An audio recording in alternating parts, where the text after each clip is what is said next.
La Fundación Konrad Adenauer es una fundación política alemana asociada con el Partido Unión Demócrata Cristiana de Alemania. Tiene presencia en más de 100 países, incluyendo América Latina.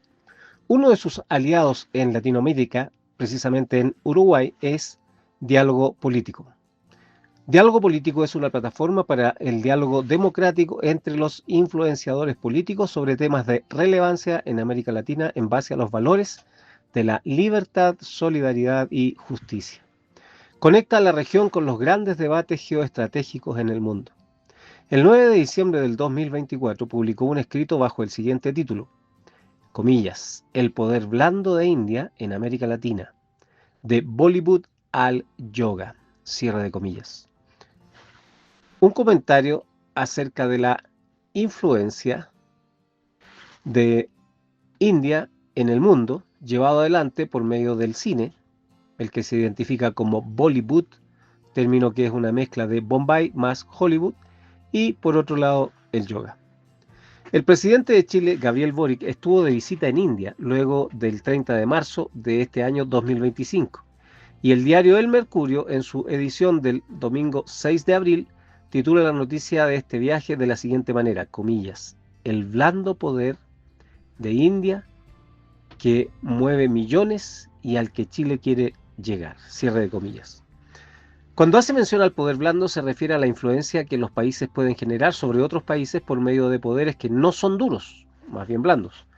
No son violentos, como los ejércitos, las invasiones, las guerras que traen muerte y todo eso.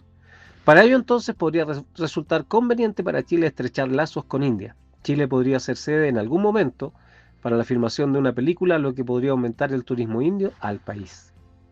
El cine indio durante el 2024 produjo 1.360 millones de dólares y el yoga gradualmente ha ido ganando terreno en Occidente. El yoga tuvo una connotación profundamente religiosa y espiritual en sus inicios. Surgió en el contexto de las antiguas tradiciones religiosas de la India, especialmente dentro del hinduismo, aunque también influyó en el budismo y el jainismo. El yoga aparece mencionado por primera vez en los Vedas, los textos religiosos más antiguos del hinduismo, alrededor del 1500 a.C.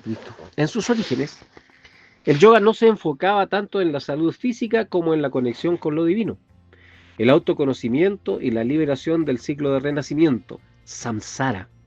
Se usaba para preparar el cuerpo y la mente de los sabios y ascetas para la meditación profunda, facilitando la experiencia de lo absoluto, el Brahman o el Ser Supremo. En términos simples, el yoga acercaba a la deidad en un mundo que era absolutamente politeísta, muchos dioses. Solo como recordatorio, más bien anecdótico, recordar aquí que el apóstol Tomás, el que dudó, ¿lo recuerdas? Él murió atravesado por una lanza mientras predicaba en el sur de la India aproximadamente en el año 72. Pero como lo hacemos siempre, vamos a preguntar qué nos dice la Biblia sobre esto. Recordar aquí que estamos siguiendo la vida del Señor Jesús para terminar con esta serie de programas en Semana Santa. El Señor Jesús, cuando inicia su ministerio, lo hace en un mundo romano politeísta. Ya lo expliqué, muchos dioses. Algunos de estos cultos eran al emperador, a Juno, a Marte, a Neptuno, a Diana, a Minerva, entre otros. Y en paralelo, las filosofías griegas como el estoicismo, el epicureísmo y el platonismo también eran populares en el imperio. Estas filosofías influenciaron el pensamiento y las actitudes hacia la ética, el destino y la divinidad. Aunque no eran religiones en el sentido estricto, estas filosofías tenían un fuerte componente moral y espiritual.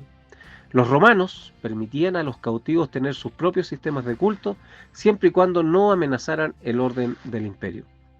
Los judíos, por su parte, se vieron afectados, como lo fue durante toda la historia de la nación, por estas deidades, filosofías, terafines y cultos. En este contexto, el Señor Jesús entra en la vida de esos habitantes. Voy a leer Juan capítulo 21, 25.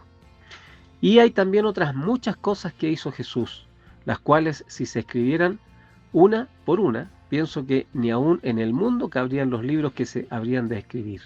Amén. Hasta ahí el pasaje. Este versículo cierra el Evangelio de Juan y resalta que los milagros, enseñanzas y acciones de Jesús fueron tan abundantes que lo que está escrito en los evangelios es solo una pequeña parte de todo lo que hizo.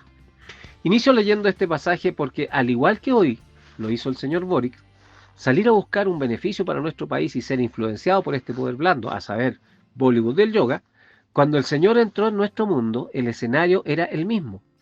Desde estatuas hasta el emperador, pasando por filosofías que pretendían conseguir un fin superior, llegar a Dios, vivir bien, hacer el bien, en fin, una serie de buenos propósitos. Según el pasaje leído, Jesús hizo tantos milagros, entregó tanto de Dios al hombre, que no hay libros suficientes que pudieran contener tanta información. Y quiero llamar su atención sobre uno de estos milagros que Jesús hizo a un hombre ciego. Voy a leer Marcos capítulo 10 del 46 en adelante. Dice así: Entonces vinieron a Jericó, y al salir de Jericó, él y sus discípulos y una gran multitud, Bartimeo el ciego, hijo de Timeo, estaba sentado junto al camino mendigando. Y oyendo que era Jesús Nazareno, comenzó a dar voces y a decir: Jesús, hijo de David, ten misericordia de mí. Y muchos le reprendían para que callase, pero él clamaba mucho más: Hijo de David, ten misericordia de mí. Entonces Jesús, deteniéndose, mandó llamarle, y llamaron al ciego diciéndole: ten confianza, levántate, te llama. Él entonces, arrojando su capa, se levantó y vino a Jesús. Respondiendo Jesús le dijo: ¿qué quieres que te haga? Y él le dijo: Maestro, que recobre la vista. Y Jesús le dijo: vete, tu fe te ha salvado. Y enseguida recobró la vista y seguía a Jesús en el camino. Hasta ahí el pasaje. Agustín, el famoso obispo de Hipona, usó la historia de este ciego, Bartimeo, para ayudar a entender el problema del ser humano y la solución al problema. Y quisiera partir, como lo hizo Agustín, para explicar este pasaje. En primer lugar, el ciego representa a la humanidad en oscuridad espiritual. Usted y yo tenemos 4 ojos. Solo tenemos 2, pero ¿qué estoy diciendo? Tenemos 2 ojos que son los que nos permiten ver todo lo que está ocurriendo, pero además tenemos ojos espirituales. Como ya lo mencioné, el mundo al que llegó Jesús estaba lleno de religiones, costumbres y filosofías. Misma situación de nuestros días, donde tenemos líderes políticos, espirituales, consejeros, gurúes, y quisiera me permitan además en esta parte agregar los psicólogos y los psiquiatras, que están ganando mucho dinero en nuestros días producto de los problemas mentales que han proliferado como una pandemia. Querido amigo, quizás usted está en esta ceguera espiritual. Le quiero hacer una pregunta. ¿Qué es una mujer? El mundo en su ceguera perdió la capacidad de definir qué es una mujer. La identidad sexual ha marcado tanto la vida del mundo entero que es cada vez más difícil reconocer el género de un individuo. Los niños y jóvenes están siendo contaminados y en su adolescencia no saben qué son. Y más horrible aún, desde los 3 años se practican cirugías para corregir el sexo biológico. El mundo se ha transformado en un gran Bartimeo, un ciego. En el caso del mundo, están satisfechos con su ceguera. No solo satisfechos, sino que orgullosos. No solo orgullosos, sino que destinando millones de dólares para llevar adelante la agenda de la ideología de género. Y no solo eso, sino que además legislan en favor de la ceguera. Y hago la mención de la ideología de género solo por mencionar uno de los puntos. Pero el mundo está espiritualmente ciego. Por su lado, Bartimeo, ¿qué fue lo que hizo en comparación con el mundo que está tan contento como vive? Cuando supo que Jesús se acercaba, comenzó a gritar, y a gritar, y gritar, y gritar más y más fuerte, con desesperación, desgarrando su garganta, al punto que los que estaban cerca de él lo increpaban: que deje de molestar. No era el grito para vender una mercadería, no era el grito celebrando un triunfo deportivo, era un grito que representa el clamor del alma. Jesús, hijo de David. Es primera vez que a Jesús se le dice hijo de David en este evento. ¿Qué implica esto? Que Bartimeo reconoció en Jesús al Mesías de Israel, reconoció al Salvador. ¿Y qué pedía en ese grito? Ten misericordia de mí. Querido amigo, para dejar la ceguera del mundo y alcanzar salvación, necesita desgarrar su alma, comprender que Jesús está hoy acercándose a usted y es el único camino de salvación. Existe el lago de fuego preparado para todo pecador que vive en la tierra. Y lo duro de esto es que usted y yo somos pecadores. Romanos 3:23 dice que todos somos pecadores y estamos destituidos de la gloria de Dios. Sí, mi amigo, usted y yo pecamos. Usted puede ser un esposo ejemplar, un padre amoroso, un dedicado, trabajador, íntegro y responsable, pero aún así, Dios dice, Dios lo acusa a usted y a mí, todos somos pecadores y estamos destituidos de la gloria de Dios. Pero hay una salida. Cuando Bartimeo supo que Jesús pasaba por ahí, comprendió que esa era la oportunidad que tenía. Y gritó y no le importó los retos de la gente, no le importó lo más valioso que tenía. En ese tiempo tener una capa era muy valioso. La soltó, se abandonó por completo para llegar frente a Jesús. Él creyó que Jesús era quien podía salvarlo. Era el Mesías, el hijo de David, y además podía sanarle. Finalmente, estando frente a Jesús, recibe una pregunta crucial. Jesús le dice, ¿qué quieres que te haga? Suena raro que Jesús pregunte esto, dado que era evidente lo que Bartimeo necesitaba. Hay por lo menos 2 o 3 respuestas de por qué Jesús preguntó y no viene al caso analizarlas, pero a nosotros, en este tiempo, para este programa, nos debe llevar a pensar.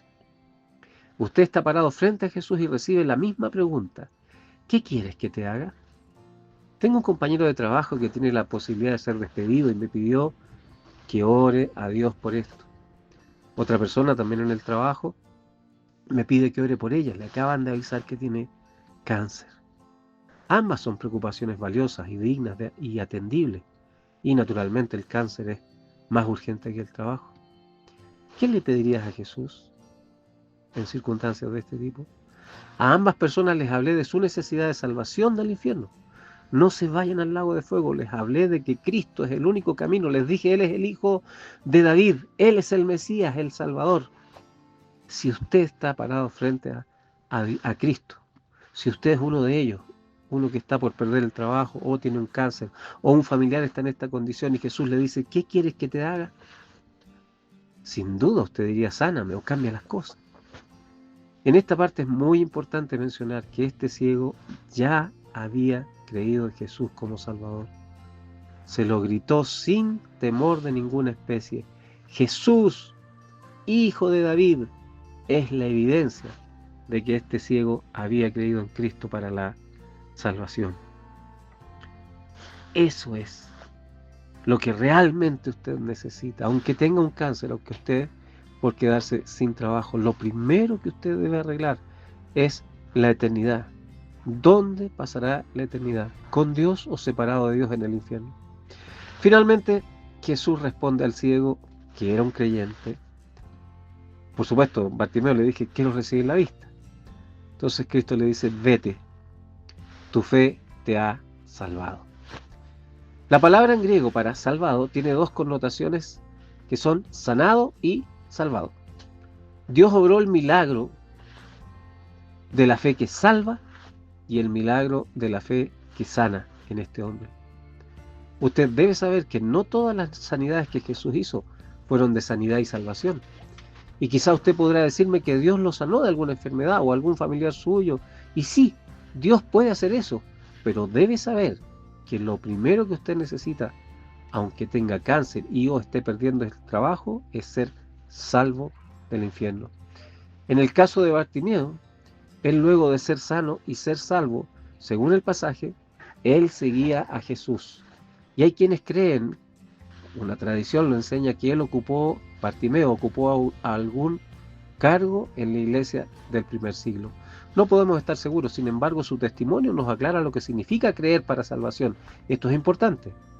Bartimeo fue sano, salvo y caminó con Jesús mientras Jesús estuvo vivo. Y creemos que después que Cristo ascendió a los cielos, Bartimeo siguió siendo un hijo de Dios.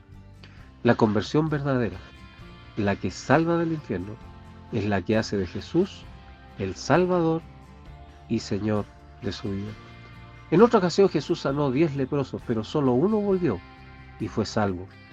Los otros 9, nada más se supo de ellos. Querido amigo, Usted necesita reconocer su ceguera espiritual. Toda vez que usted vea cómo este poder blando de la India va tomando forma en el país, recuerde este programa. Recuerde que su real necesidad es escapar del castigo eterno en el lago de fuego, y que la única forma de escapar es Jesús, Hijo de David. Confiese sus pecados, arrepiéntase de ellos y haga de Jesús su Señor y Salvador. Si quiere saber más, si quiere que lo acompañemos a creer, comuníquese con nosotros. Tenemos dos formas: correo electrónico radio@iglesiacristianalaserena.cl y una línea de WhatsApp, el más 569 64 93 02 62, más 569 64 93 02 62. Que Dios le bendiga.